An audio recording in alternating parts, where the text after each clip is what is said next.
We're glad to have you with us.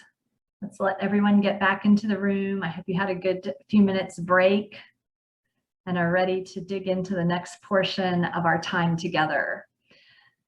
Welcome to our panel discussion about why is creation care a faith issue? And perhaps it feels obvious that creation care is a part of our faith journey, but as we have already heard earlier today, we are not necessarily doing a great job. In fact, often our faith seems to be a private issue separate from our public lives. And we leave to the secular world the efforts of business and government to shape our daily living. We allow the values of expediency and efficiency and money to shape the results at the expense of people and planet. And so I guess I want to ask the question, what if we understood these tasks differently? What if we understood how we use the Earth's resources, such as our use of energy, our food, and what if we thought of our health and how we developed our communities and our businesses as a part of the caring for creation, a fundamentally sacred task? Today, we have with us a panel of people who have thought about some of these ideas and incorporated these kinds of questions into their work and their daily lives. Each of our panelists will speak for between 5 and 7 minutes, and then we will have the remaining time for questions. So briefly, I want to introduce to you each of our panelists. We have Sarah Ogletree with us. Sarah has received her Master's of Divinity with a focus in religious leadership and ecology, and she's worked at the intersection of faith and environment for nearly a decade. In her role as North Carolina Interfaith Power and Light Program Coordinator, she serves as the primary contact for congregations interested in doing the work of climate and environmental justice. We have also with us Pawanjit Singh. Pawanjit is a Sikh leader in his faith community, and he represents the Sikh faith in a variety of contexts around the city, including serving on the board of the Mecklenburg Metropolitan Interfaith Network. By profession, he is an IT specialist and has worked with a variety of businesses. Currently, he works with Premier Inc. as the VP of Information and Technology Services. We have with us also Father Reginald Payne-Weems, who is the vicar of Chapel of Christ the King, a traditionally Black parish located in Optimist Park in Uptown Charlotte. For those of you not from Charlotte, Uptown is what everybody else calls downtown. Under his leadership, the community has engaged in an amazing revisioning process of their mission as a faith community. And this vision has focused on revitalizing the grounds into an edible landscape while engaging longtime and new residents and stabilizing the community, which is in transition and in danger of gentrification. And finally, we have, last but not least, Reverend Dr. Rodney Sadler, who we did introduce previously. And Reverend Dr. Sadler has his hand in many social justice efforts around the Charlotte community and even the nation. In addition to his work at the seminary, he is the co-convener of the Reimagining America Project, Truth, Reconciliation, and Atonement Commission Charlotte. He is also a member of the North Carolina NAACP States Executive Committee and member of the DEQ Environmental Justice Advisory Committee. So this is our illustrious panel. We welcome you to this time together, and we look forward to hearing you share your perspective on faith and climate, why creation care is a faith matter. So we did not choose ahead of time who would go first, so I'm going to start with Sarah. I felt that coming, Amy, and I was like, oh, maybe it won't be me. Oh, God. But I'm happy to start. It's good to be with all of you. Thank you, Amy. Thank you to all of the panelists. It's wonderful to be in conversation with you today on this important topic. So I'll to provide a little bit more context to, where I'm coming from in this conversation. I do multi-faith work as a part of my job. I deeply value multi-faith work and a multi-faith perspective. And I'm also coming to you as a Christian who grew up in the Baptist tradition and who currently belongs to the Alliance of Baptists and the United Church of Christ. So that's just a little bit about who I am as you hear my own story woven into this broader story that we're all a part of, and that we are bringing our threads and weaving together about how this is an issue of faith. So first and foremost, I heard this in our opening panel, in our opening plenary, from Rabbi Judy and Imam John Federer. We cannot do the work of love without doing the work of creation justice. And that is why, for me, at the foundation, the reason that this work is an issue of faith, this work of caring for creation, of environmental protection, the reason that this is an issue of faith is because it is an issue of love. We cannot love our neighbor, we cannot love our communities without loving the air they breathe, the water they drink, the ground in which their food is grown, without loving their bellies and their lungs, without tangibly loving. So that is the first piece of this. And this is scripturally, it's a deeply scriptural issue. We find this across our sacred traditions. I'm so excited to hear more from my colleagues on this panel about their own traditions. And within the Abrahamic tradition, as we heard again from Rabbi Judy and Imam Federer, there's a great deal there in Genesis about being soil beings, being connected to the land from our very beginning. And there's also a great deal there in regards to our calling.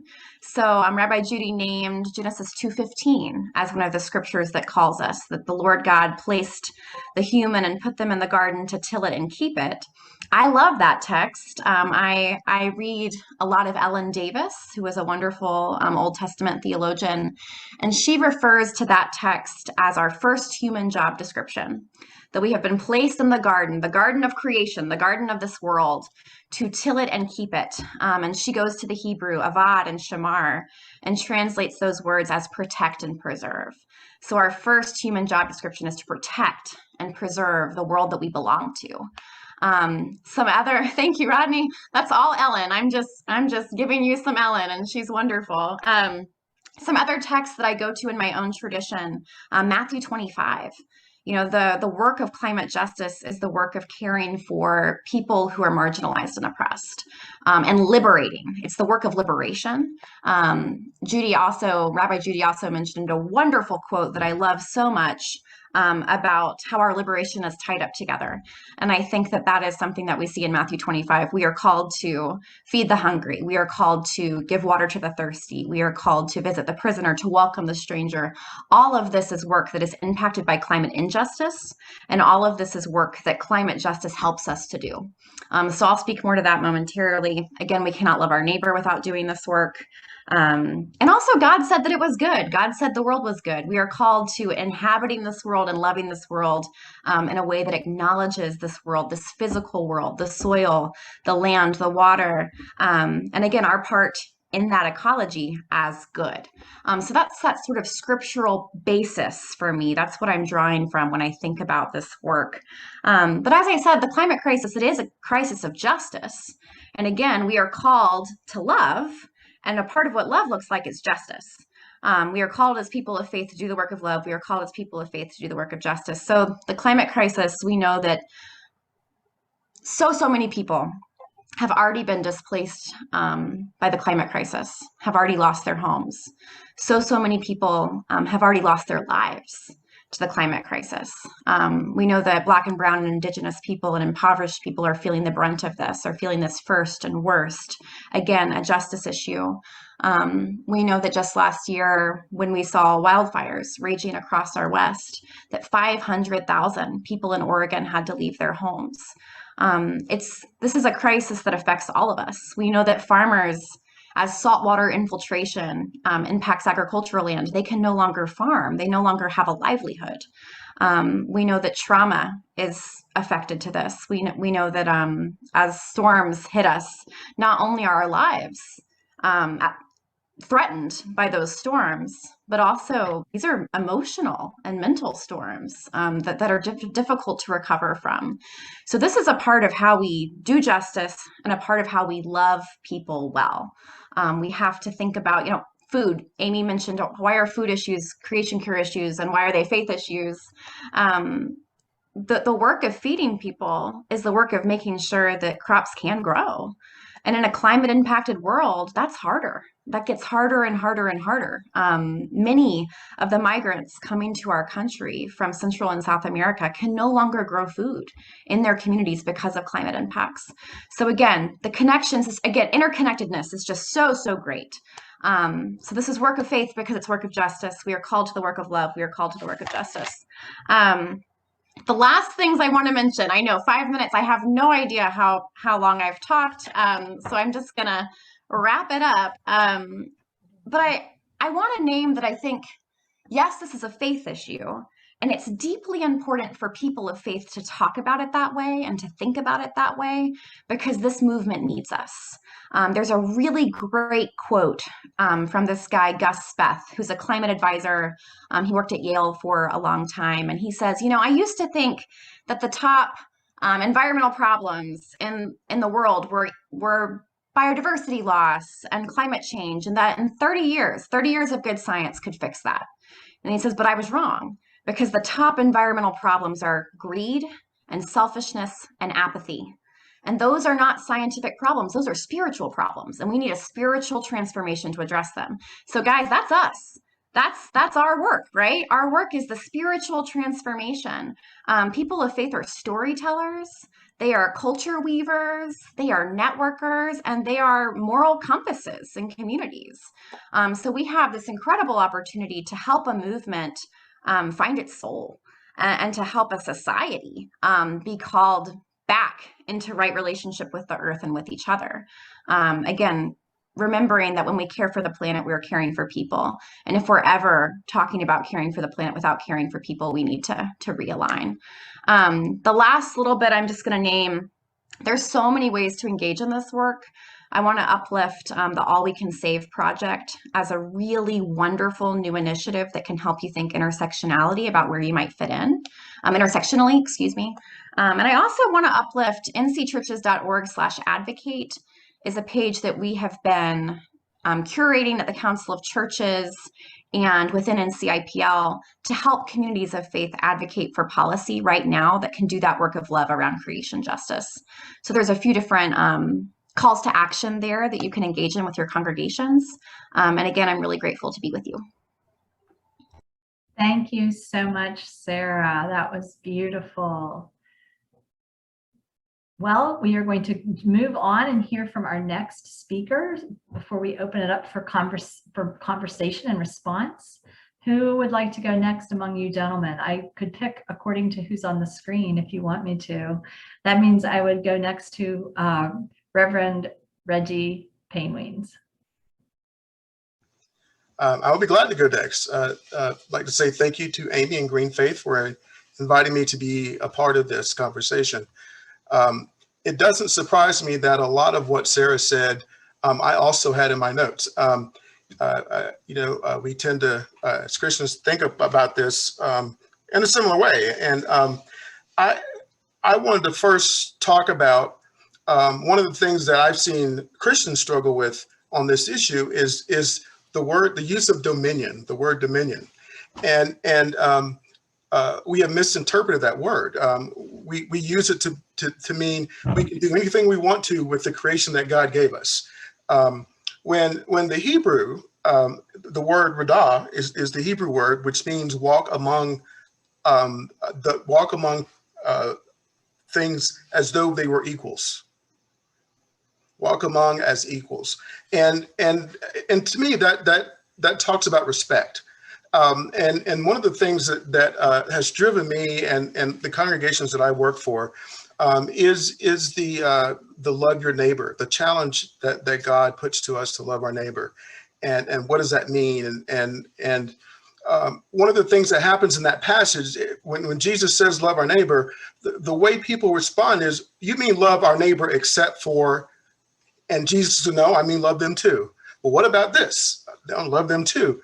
And creation is a part of that. And every time we try to name something that we don't need to respect, we don't need to love, that isn't a part of our beloved community, again and again, Jesus says to us, no, I meant them too. Jesus is the one person who really means all when he says all. You know, America didn't mean all when it said all men were created equal. Nothing meant all. I mean, they said all, but they didn't mean all. And Jesus meant all. And so the challenge for us is to I have an art background. I have a degree in fine arts, and one of the things that I took from that is when we participate in creating something, we are co-creating with God. We are living into the image of God. The image of God is creator. And so part of our call is to walk among creation and to respect it and to create it because God did provide it for us, but God provided it for all of us. And it absolutely confounds me that we have a planet that has enough. It has an abundance of food to feed everybody, and there are people going hungry. I used to work in Miami, and I would go to Jamaica to help them with their youth program once a year. And one of the things that I learned in Jamaica when I used to visit was that people, there's nobody who's hungry on the island of Jamaica, because there's always trees with mangoes and all different kinds of tropical fruit, and there's the ocean. And everybody has access to those, and so people, while there is some horrible poverty, some abject poverty on Jamaica, everybody is eating, and it struck me when I first learned that and saw that, you know, I have also grown up around farms, and my wife's family is full of farmers. And one of the things that I learned probably 15, 20 years ago, we were driving by a farm. There were a bunch of potatoes just turned over in the field. And I said to my my uncle-in-law, who was a farmer, I said, "Why are those potatoes just sitting out there in the field?" He goes, "Oh, they're just turning them over so they can rot because they're surplus. We don't need them." And I thought, and that was when I first learned that we do that all the time.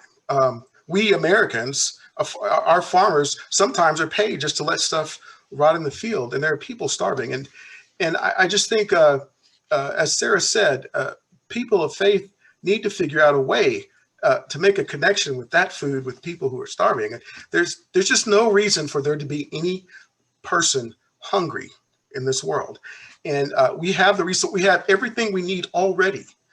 It's already been provided for us to feed every single person.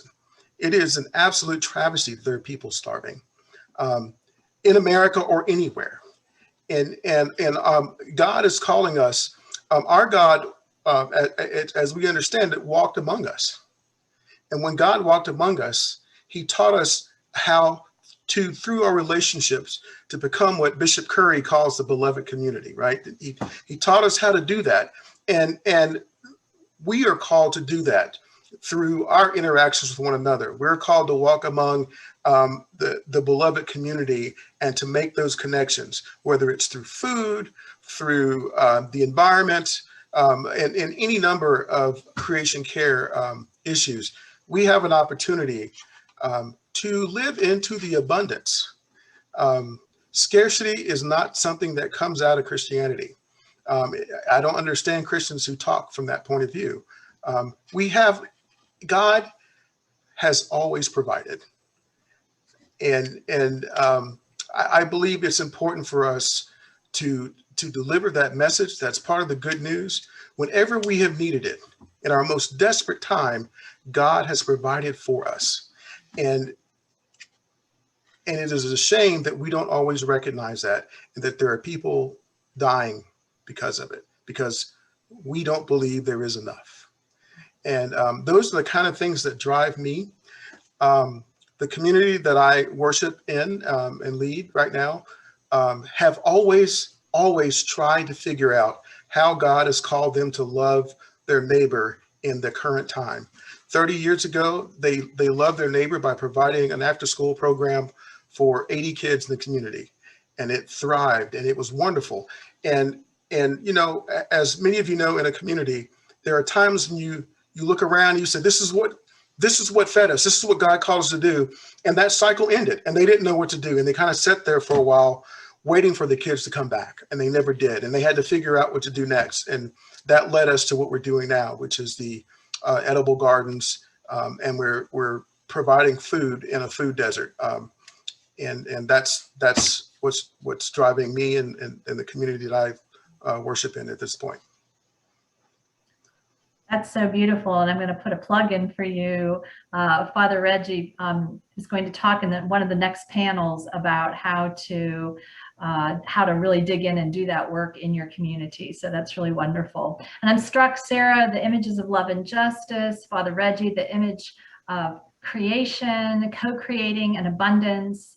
These are the images that we need to hold on to fire up our imaginations and our hope to do this work. So thank you for being so visual in your words. Very helpful.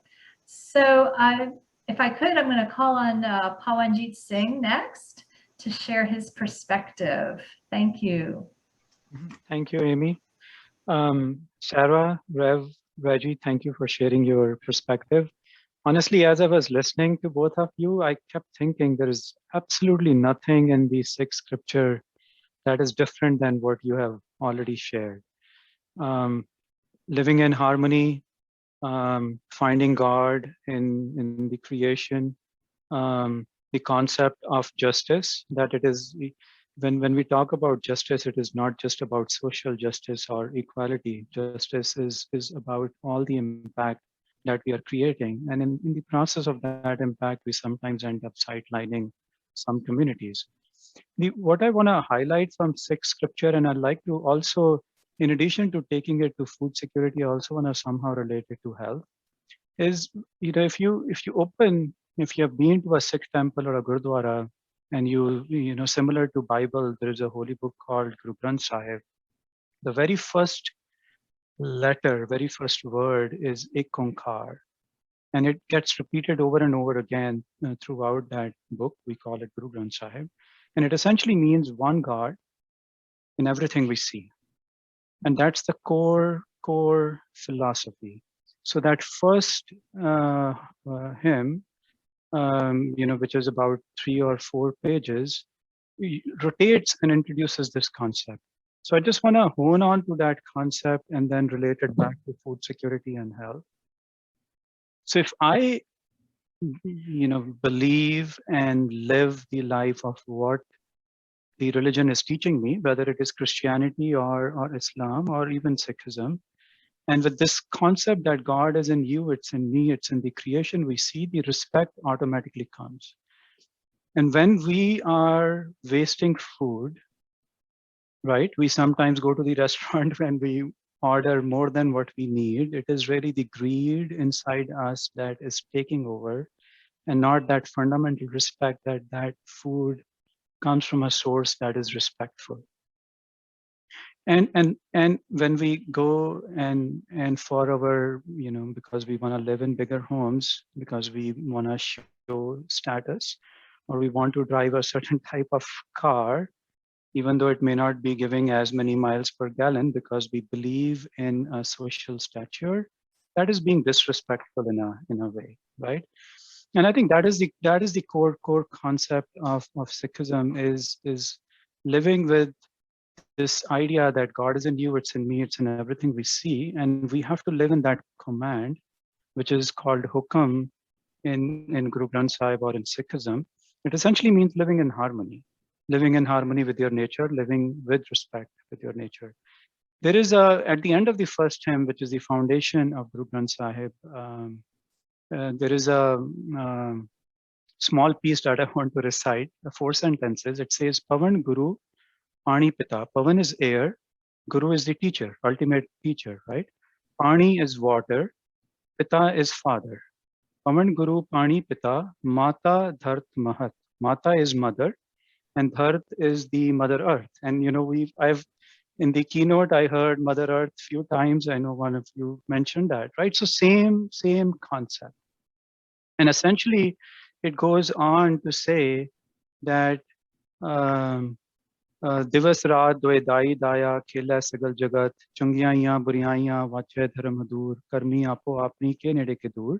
And this last line, this line कर्मी आपो आपनी के नेड़े के दूर essentially means karam means action, and your actions bring you closer to the God and take you farther away from the God, right? So at the end of the day, if you think about it, right, we human beings create a reality around each other, right? So whatever we see around us is a reflection of our inner state. And this current instability of the natural system of Earth, right? This misutilization of resources, overutilization of resources for our own selfish good, this whole instability, this external environment that is created by human beings is only a reflection of the instability and pain that we as human beings are experiencing within ourselves. And that is where I think faith plays a very critical and important role. Because if we, through religion, through faith-based conversation, can focus on our inner healing, that will get reflected in our surroundings. And that is why this is not just an external food security issue, it is also a health issue. Because when your inner spiritual being, your inside is not healthy, you are going to go through mental well-being issues, right? Because of that, you create a distrust within family. The family gets disrupted in a manner. And some of this because of our own greed, our own inner desires that kind of overcome that feeling, we are creating an environment that is causing health issue for others. So it is not just our internal mental well-being issue, it actually becomes an issue for creation around us, for animals around us. And Reverend Reggie talked about the interconnectedness. Sarah also touched on that topic. And essentially what happens is that when, just like in a human body, every part has a distinct name, function, location. So if something happens to one part of the body, if lungs are not functioning properly, the oxygen does not go to the brain in adequate amount, and the neurological function gets impacted because of that. By same token, this whole universe is in a way interconnected. So if something is happening in this part of the world, does not mean that that is not my problem. It is an interconnectedness of that universe that is absolutely our problem, and we as a faith-based organization need to do something about it. Because if something wrong is happening there, it will eventually come to our country and our home. It's only a matter of time. It will get reflected. Thank you so much, Pawanjit, for making that connection between the earth being a reflection of our own inner selves and our own sense of disconnection or unhealth. And if we were more grounded and perhaps more able to share and talk about the wisdom that's in our faiths, we could find that place of health in ourselves, and that would then be reflected in the world around us. That's really beautiful. There's one point, Amy, that I want to mention. You're coming from the healthcare background. I'll tell you that stress is one of the key drivers for many health issues. You do binge eating because of stress, that causes obesity. Because of the stress, the mental health becomes an issue. And because of the mental health, so many things around us do not go well. And by staying grounded, by staying connected, it really focuses on managing stress within life, and that eventually gets reflected in our actions. Thank you. Yes, so true. You are exactly right. So thank you. And I'm going to turn now to our final panelist, Reverend Dr. Rodney. And we are getting down in time, so I want to give you your full amount of time, and I hope we'll have time for one or two questions before we close. But take it away. Wrap it up in your beautiful style. Well, you're very kind, Amy, and it's been wonderful. I've felt wonderful just listening to fellow panelists as Amy talked about notions of justice and the fact that what we're dealing with is ultimately a spiritual problem. As Reggie talked about the fact that we are all, it's about us all, and then talked about the notion of enough. God provides for us. We don't have scarcity. We all recognize that on the earth we have enough. Pawan talked about the fact that we've got one God who's speaking to us all in various ways, calling us all towards greater senses of harmony. I'm struck as we listen to these different backgrounds, a Baptist and Episcopalian. Can a Baptist and Episcopalian get along? And then listening to someone from the Sikh tradition, we're all saying the same thing. And then listening to Rabbi Judy Schindler's Jewish words, and listening to Iman Ederer's Islamic words, and Reverend Brooks's UU words. It seems as though maybe there's just one God who's speaking to us all in different ways, saying the same thing. We've got to change the way that we react to each other, the way that we're treating each other in this world. We've got to change this. And maybe this is what this climate crisis is. The climate crisis perhaps is an opportunity to realign our values, an opportunity to recognize that we need to, instead of valuing profits, remember that we need to value people and the planet. Instead of lifting up one way that lifts up the value of commodities, recognize that the significance of God's image expressed in all of us. This is what's important. God's image expressed in all of us and this larger planet are where we find great value. So I'm struck as I start talking today, that maybe we all are hearing the same thing from the same God in our different cultural, religious expressions, and that we need to begin to think about, what is God saying about what we need to do? I've been thinking about these issues for some time now, and a few things stand out to me that the climate justice movement needs to focus on. At its core, I think it needs to recognize that every human being is inherently invaluable and has agency in the ability to change the world and the way it's constructed. We need to recognize that every human being has a role to play in the redemption of our planet from the climate crisis that we find ourselves in. We are all necessary. We can't ignore Black and brown people. We can't ignore poor people. We can't ignore those who come from lower economic situations and from different cultural situations and who speak different languages and call God by different names. We are all important in this struggle, and we need each of us. Each and every one of us has equal value, and we have to recognize that in the larger schema of what we're trying to do. Only when we come together as a collective whole will we truly be able to foster the better world that we'd like to see. And we need not to just focus on climate as this notion, well, climate means I just have to worry about carbon in the atmosphere. The climate justice movement says, no, I've got to worry about who it's impacting and why it's disparately impacting Black and brown folk in low-income communities, along coastal communities and island nations. Why is it most significantly impacting these people who caused less of the problem to begin with? And how might realigning our understanding of what's going on begin to shift the overall atmosphere? I've often talked about the fact that we've got to change the paradigm, change from believing that there's a scarcity of things in this world. God has given us abundance. We need to move from thinking that we have to truly live into and perpetuate the wealth imbalance that exists in this world, with haves and have-nots, haves being those in control, have-nots being those who have no stake to play. No, we need to bring everybody in. We need to think about moving to those who are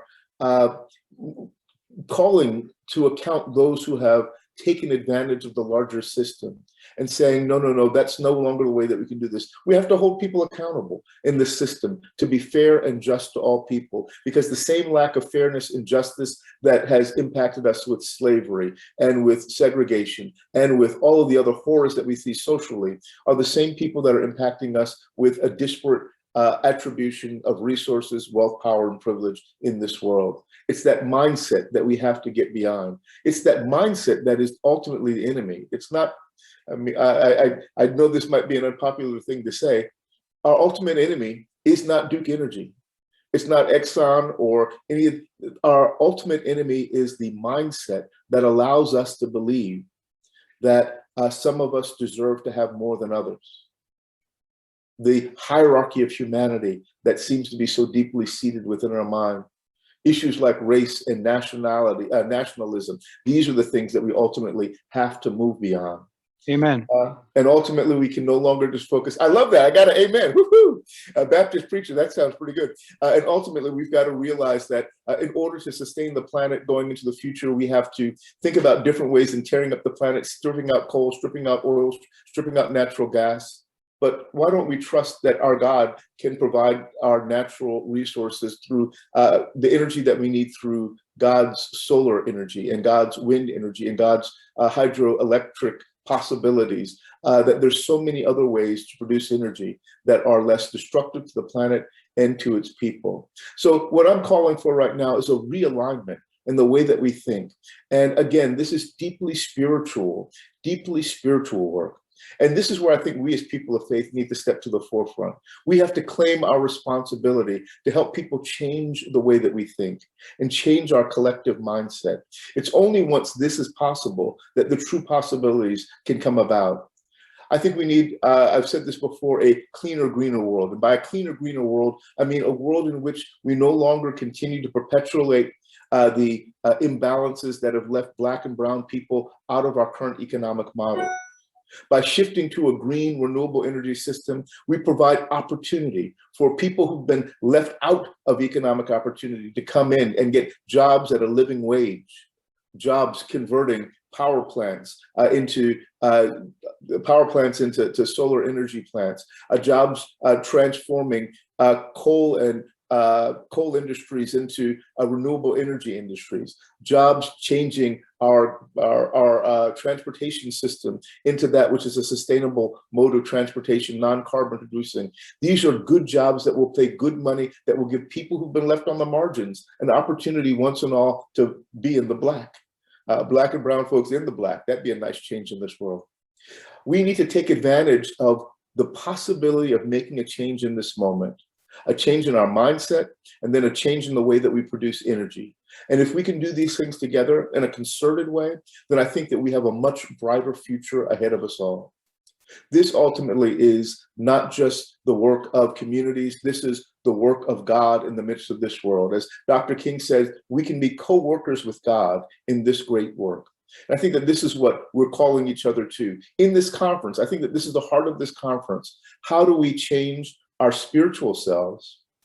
How do we change our values and our principles so that we might change the world to make it much more fair, much more just, much more equitable? One of my favorite biblical scholars of all times, Walter Brueggemann, has always said that the job of the prophet is to talk about the alternative reality that God has and get away from the extant reality that often is lesser than that we live in. Let us be prophets of that new world, of that better world, and let us preach a new good news that draws people to want to change the environment. We don't have to scare people and tell them about climate change in a frightening way. Let's give them some good news about if we change in these ways, if we change our values and we change the way we produce energy, we might just change the world for the better. Amen. Amen. Thank you so much, Reverend Rodney. We have lifted up some beautiful images. We have heard a message of hope from Rodney about, in this last moment, about reimagining how we could move forward. And I think all of you touched on that reimagination of how we could move forward in some of the images that each of you lifted up, which were so beautiful. And I think that what you said there at the end, Rodney, that was especially powerful for me was, how can we each step out as individuals and do this work? And that is what our next panel is going to help us understand. Actually, not panel, we're going to have breakout rooms. So for all of you who are listening and thinking and wondering, we are going to have an opportunity to see how individuals in our communities, in our different communities, are stepping out and learning how to live differently. And it's an exciting thing. I think sometimes we think about it and we feel overwhelmed and scared, but when we can find these wonderful examples of people actually doing the work, it's about building community. It's about bringing together that love and care for one another to create the kind of health, to create the kind of abundance that we hope all of us could enjoy, not just some of us, but all of us. And so I think the work for each of us is to figure out where are we in this picture, because we aren't all in the same place. We are not all socially located in the same place. We come from different faiths, we come from different backgrounds, we come from different socioeconomic scales and so forth. And so I think the work for each one of us as people of faith is to figure out, where am I in this work and what are the steps that I need to take? And I hope that as we move into this conference for the rest of this afternoon and into tomorrow, you are going to see examples and be inspired by the ways that people are taking these steps to make these changes, to live differently, and to create a more abundant, healthy, and wonderful planet for all of us to live on. So my panelists, I thank you so much for your time. We are going to transition to seeing a video about some of the work that is being done. As we prepared for this conference, we had a videographer go around to a couple of different sites here in Charlotte. We actually went to Father Reggie's parish and took some video of the work they are doing as they are putting in their edible landscape, and heard some words from people there about what that work means to them. And then we also had a chance to go to, and that's Chapel of Christ the King in Uptown Charlotte. And then the second one we saw was at Myers Park Baptist Church, where we were able to visit their solar panels. And so we're going to have a break at this time. Please feel free to get up and stretch, but to catch a glimpse of this video. And if you have to take all the time for your break, we will make this video available to you. So Gerald, we are ready for the video. If you could transition us, that would be so great. Again, panel, thank you so very much.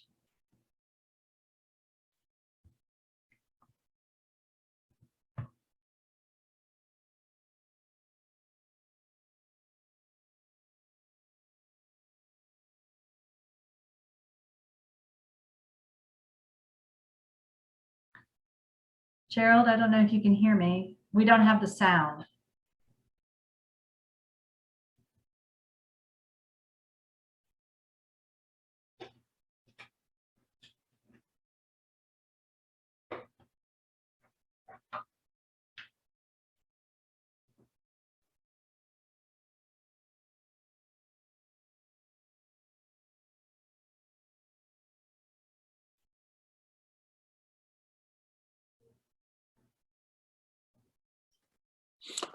I think you might have to go into the share screen and share sound with us.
Here at Chapel of Christ the King, we've always tried to respond to God's command to love our neighbor.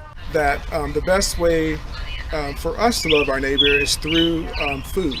So the work that you see behind me is all dedicated to creating produce as much as we can, fresh produce in the middle of this food desert in which we are located, to give to the community.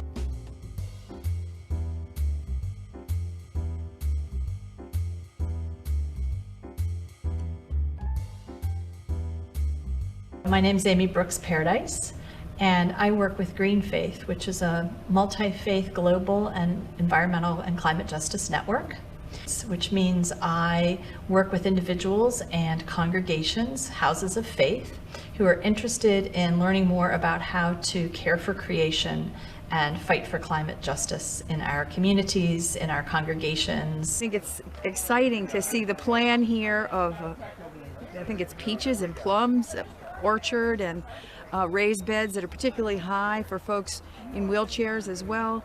And really, it seems that food is where the rubber really meets the road with the environment and sustainability. And if we could, do something about the way we do these monocrops, that would seriously sequester carbon down into the soil. So it's not just about stopping fossil fuels, but also how we grow our food. And we've come here today to get some great ideas about starting a community garden. We've recently just started to put down some garden beds at our community center, and we are hoping to eventually expand that to the rest of our community and have just a wonderful place for everybody to gather and support healthy eating and support the environment as well. We also believe that people of faith have a really strong moral compass, and that we need to speak in the public arena about what is happening to vulnerable people, not just in our city, but around the nation and around the world, because climate change is impacting people adversely. Those who are the most vulnerable are hit first and hardest, particularly in the Black, Brown, and Indigenous communities. And so we want to help protect. We want to help transform our systems and our communities to be more resilient and to be more healthy. And behind me is our solar photovoltaic array, our solar panels.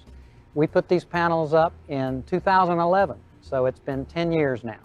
We wanted to demonstrate to people how solar energy works, how solar panels work, and encourage other churches and other synagogues and houses of faith to put these panels up on their church and to become more energy efficient and use renewable energy. We've had thousands of people on this roof, and I know of half a dozen churches that have gone on and put their own systems up, much bigger than our own system here. Very impressed with it. This is the first time I've seen a first-hand, in-person view of solar panels installed at a church. I'm currently involved in, as I mentioned, trying to enhance the Batesboro corridor with green infrastructure, and solar panel fits in line with that, where we're attempting to reduce the effects of pollution in our communities.